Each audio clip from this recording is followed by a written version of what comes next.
Hi guys, this is Damni Jial from Green Tech Lead.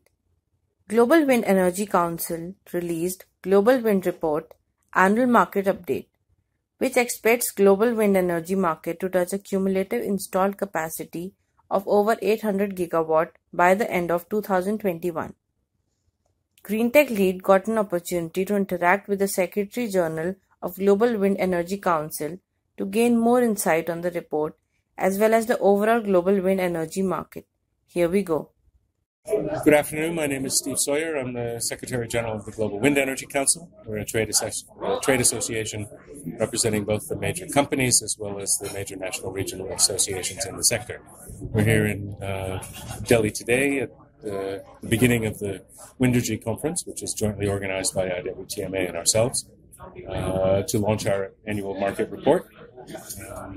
Annual market update, basically, which we publish every year, looking at the progress of the global market and our projections for the future. We do a rolling five-year projection, looking at markets and where we think they're going to go. Last year was a pretty good year for the industry. We installed 54 gigawatts globally, bringing the total capacity up close to 500 gigawatts, 480.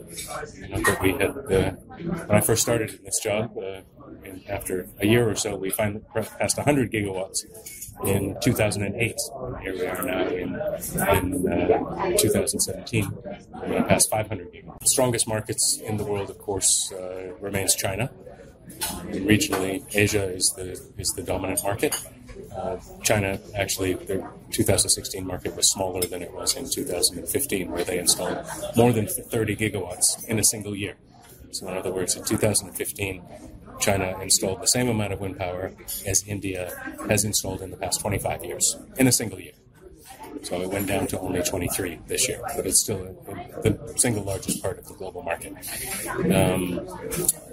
The distant second market is the United States, installed just over 8 gigawatts. Globally, they're up to something over 80. And Germany is in third place, just having passed the 50 gigawatt mark for the first time. They installed 5 gigawatts and they passed 50 gigawatts in total cumulative installed capacity. India was in fourth place this year. It's been, for the last couple of years, fourth place in terms of cumulative installed capacity globally. But this year is the first time in a long time, if ever, that it was the fourth largest market in the world in terms of the 2016 annual market, where on a calendar year basis, India installed 3.6 gigawatts. But if you use your fiscal year, then it was up to either 5.4 or 5.5. According to Sarbesh, it's 5.5. According to the MNRE website, it's 5.4. Close enough. Still pretty substantial growth. I think here in India, with the government's commitments, very public and very loud commitments to grow the renewable energy sector substantially, I think the opportunities are enormous. Obviously, soon to be the world's most populous country, growing power demands, a growing economy, with potential for both of those to grow a great deal further. I think the opportunities for wind and solar and other renewable energy technologies here are enormous. And I think that's reflected in what you see here at the exhibition with companies from Europe, from the United States, from South America even. We heard from the big General Electric Services company in Brazil, GWEC, who's just gotten involved in the wind turbine business in Brazil. They're now looking to expand their electrical infrastructure here to include wind.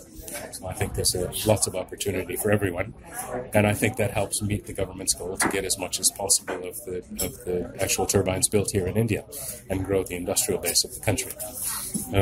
They're not doing it the same way the Chinese did, of course, which is to make lots of low interest capital available and just build infrastructure.